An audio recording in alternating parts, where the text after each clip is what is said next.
अगर तुमने कोई भी how to crack coding interviews की वीडियो देखी है तो तुम्हें पता होगा कि तुम्हें कोडिंग इंटरव्यूज क्रैक करने के लिए क्या चाहिए एंड तुम वो कर भी रहे होगे। सुबह लीड कोड, दोपहर को लीड कोड, शाम को लीड कोड और रात को LeetCode. LeetCode is your girlfriend and you need to marry LeetCode. और तुम एक्चुअली लीड कोड पे बहुत मेहनत करना स्टार्ट हो चुके हो एंड इतनी मेहनत करने के बाद तुम अपनी फेवरेट कंपनी में अप्लाई करते हो एंड तुम इंतजार करते हो रिजल्ट का। सुबह से लेके शाम तक तुम बस अपने मेल बॉक्स को घूर रहे हो जिस पर आंसर आने वाला है तुम्हारी फेवरेट कंपनी का। जैसे ही वो मेल आता है तुम्हें दिखता है रिजेक्टेड। एक बार ऐसा होता है, तुम्हें लगता है कि अगली बार ऐसा नहीं होने वाला। तुम अगली कंपनी में अप्लाई करते हो एंड उसमें भी same story. Third company, fourth company, 50th company, 100th company and rejected rejected rejected. And ये सबके साथ होता है। तो the logical question here is DSA enough to crack coding interviews? And if not, then what the hell should we do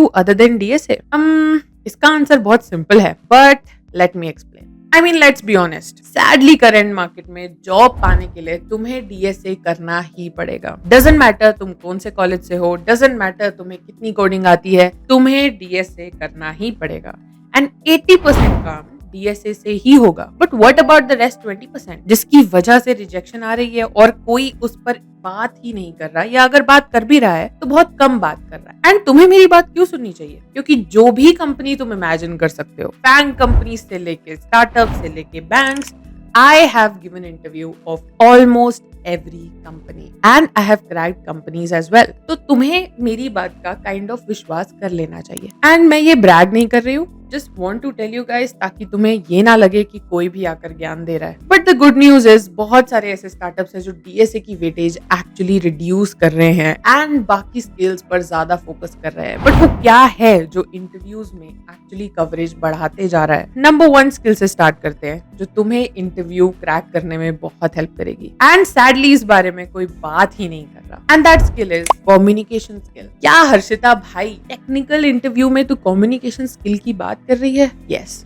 देखो, interviewer को ये नहीं पता कि तुमने कितने क्वेश्चंस लीड कोड के सॉल्व करे हैं, कितनी रातें और कितने दिन लीड कोड पर अपने डाले हैं। बट इंटरव्यूअर को सिर्फ वही दिखेगा जो तुम वो 30 मिनट ऑफ इंटरव्यू राउंड के उसको दिखाओगे। इंटरव्यूअर को तभी कॉन्फिडेंस आएगा जब वो 30 मिनट में ये देखेगा कि तुम्हें एक्चुअली आता है। और वो कैसे देखेगा? नंबर 1, जो तुम कोड लिखोगे उसमें, एंड नंबर 2, जिस तरह तुम कोड को एक्सप्लेन करोगे उसमें। एंड ट्रस्ट मी, बहुत सारे लोग कोड लिख देते हैं बट एक्सप्लेनेशन बहुत कम लोग कर पाते हैं एंड यहीं पर गेम बदल जाती है। जैसे कानून अंधा होता है वैसे ही इंटरव्यूअर अंधा है। इंटरव्यूअर को नहीं पता तुमने प्रिपेयर किया है या नहीं किया है, या तुम चीटिंग करके कहीं से कोड उठाकर लिख रहे हो। इंटरव्यूअर नहीं जानता। इंटरव्यूअर को तुम्हें दिखाना होगा कि तुम्हें कितना आता है और वो तुम सिर्फ कम्युनिकेशन से दिखा सकते हो। तुम्हें अपने कोड को क्लियरली एक्सप्लेन करना आना चाहिए। तुम्हें अपने थॉट प्रोसेस को क्लियरली एक्सप्लेन करना आना चाहिए। तुमने कैसे सोचा लॉजिक, तुमने इम्प्लीमेंट कैसे करा, तुम यही तरीके से इम्प्लीमेंट क्यों कर रहे हो, ये सब कुछ तुम्हें बोलना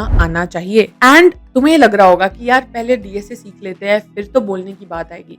नहीं भाई, मैं ऐसे लोगों को जानती हूँ जिन्हें DSA बहुत अच्छा आता था, इनफैक्ट मुझसे बेटर आता था, लेकिन फिर भी उनकी जॉब क्रैक ही नहीं हुई क्योंकि उन्हें एक्सप्लेन करना नहीं आता था। तो ये एक्चुअली एक बहुत सीरियस प्रॉब्लम है और ये पकड़ में ही नहीं आती। पता ही नहीं चलता कि हम क्यों रिजेक्ट हो रहे हैं क्योंकि इस पे कभी ध्यान ही नहीं जाता। इनफैक्ट बहुत सारे इंटरव्यूअर्स तुम्हें खुद टेस्ट केस देंगे और बोलेंगे ड्राई रन करके दिखाओ कोड को, और वो इसलिए बोलना चाहते हैं ये ताकि वो तुम्हारी थिंकिंग प्रोसीजर, तुम्हारे थॉट प्रोसेस को समझ पाए। एंड ऑफ कोर्स तुम्हें हमेशा पहले ब्रूट फोर्स समझानी आनी चाहिए, उसके बाद तुम ऑप्टिमल सोल्यूशन पे जाना। But again the point is, अगर तुम्हें एक्सप्लेन ही करना नहीं आया कोड तो इट इज एक्चुअली पॉइंटलेस। किस तरह कम्युनिकेशन स्किल को बेटर करना चाहिए? बहुत सारे मॉक इंटरव्यूज देखे। Trust me, I have seen people go wrong in this every time. Guys, give mock interviews as much as you can, क्योंकि वो तुम्हारा कॉन्फिडेंस बढ़ाते हैं एंड तुम्हें एक्सप्लेन करना सिखाते हैं, तुम्हें बोलना सिखाते हैं। And I also have a free community तुम सबके लिए, जहां पर तुम्हें बहुत सारे ऐसे लोग मिलेंगे जो एक्चुअली DSA सॉल्व कर रहे हैं और बहुत सारी डेवलपमेंट कर रहे हैं। AI/ML, गेम डेवलपमेंट, हर चीज को बच्चे कर रहे हैं in the community. You guys can join that, link is in the description. And वहां पर हर वीक मैं भी एक फ्री सेशन देती हूँ, so you can join the community if you want. And वहां पर भी तुम लोगों को बोल सकते हो कि please take my mock interview, and लोग खुशी खुशी लेंगे बिकॉज मॉक इंटरव्यू लेने में मजा आता है, एज सिंपल एज दैट।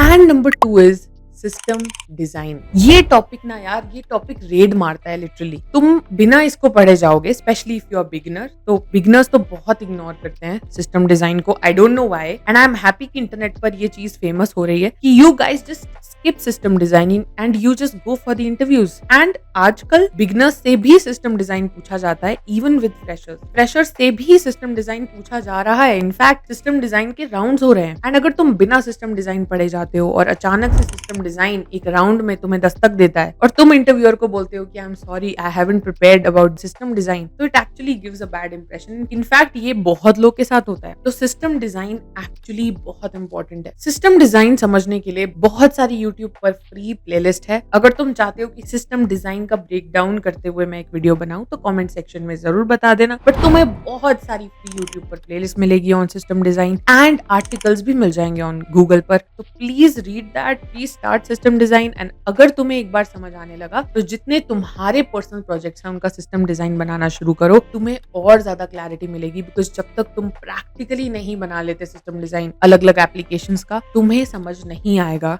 कि सिस्टम डिजाइन है क्या। So focus on building system design for different applications as soon as you can. And बहुत टफ नहीं है यार, यू कैन डू इट, हो जाएगा, इतना टफ नहीं है। अब बात करते हैं तुम्हारे रिज्यूमे के सबसे इंपॉर्टेंट पार्ट के बारे में। यस, तुम्हारे कॉलेज के नाम के बाद सबसे important part of your resume is your projects. देखो, आई नो, यू नो कि जो भी प्रोजेक्ट तुम अपने रिज्यूमे में डालते हो वो तुमने खुद ने नहीं बनाए, या तो तुमने कहीं से कॉपी करे हैं या यूट्यूब पर कोई ट्यूटोरियल फॉलो करते करते उसे बनाया है। बट इन शॉर्ट तुमने वो नहीं बनाया। एंड तुम्हें पता है सैड रियलिटी क्या है? इंटरव्यूअर को भी ये पता है कि तुमने वो प्रोजेक्ट नहीं बनाया। एंड यहाँ पर ट्विस्ट आ जाता है। इंटरव्यूअर तुम्हें घुमाना स्टार्ट करेगा प्रोजेक्ट्स पर, क्योंकि अब इंटरव्यूअर ये जानना चाहता है कि तुमने सही में वो बनाया है या नहीं। इसलिए वो लोग जो खुद नहीं बनाते प्रोजेक्ट्स और कहीं से कॉपी पेस्ट करके डाल देते हैं, please guys don't do this to yourself.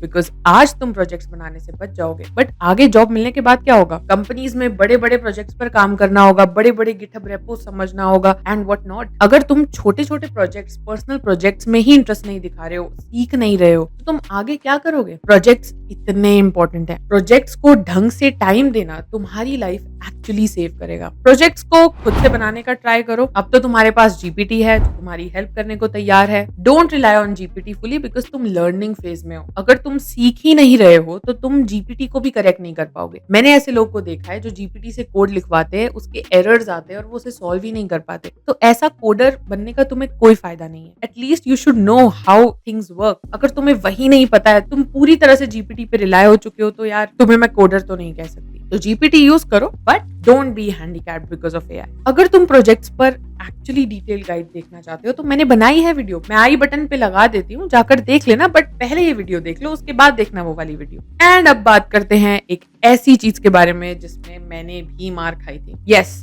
मैं भी इंटरव्यू में रिजेक्ट हुई थी because this thing which I will be talking about, and that is programming fundamentals. भाई मुझसे लिटरली एक बहुत इजी एसक्यूएल का सवाल पूछा था इंटरव्यूअर ने। लास्ट राउंड था, 2 डीएसए के गंदे राउंड्स मैंने क्लियर कर लिए थे। एंड उस लास्ट राउंड में उन्होंने मुझसे डीबीएमएस के बारे में कुछ कुछ बातें पूछी एंड मैं वो जवाब नहीं दे पाई एंड आई वाज आउट। उस दिन के बाद से मैंने इन्हें इतना स्ट्रॉन्ग कर लिया था कि भाई अब कुछ भी हो जाए, इस चीज की वजह से मैं आउट नहीं होंगी। And I am talking about programming fundamentals. Guys, it is based on true story. Please do this because हम निग्लेक्ट कर देते हैं, हम डीएसए करते हैं एंड बाद में हमारा, ठीक है, because of programming fundamentals. DBMS, object oriented programming, computer networks, operating systems, guys, बहुत ढंग से पढ़ने की जरूरत है एंड डीपली पढ़ने की जरूरत है। इनफैक्ट ये इतने टफ नहीं है एंड इनफैक्ट ये बहुत इंटरेस्टिंग है। और मुझे बाद में पता चला कि यार ये तो कितने इंटरेस्टिंग है। मतलब अगर तुम कंप्यूटर नेटवर्क्स ढंग से पढ़ते हो तुम्हें बहुत मजा आएगा यार पढ़ने में, because it is actually very very interesting. तो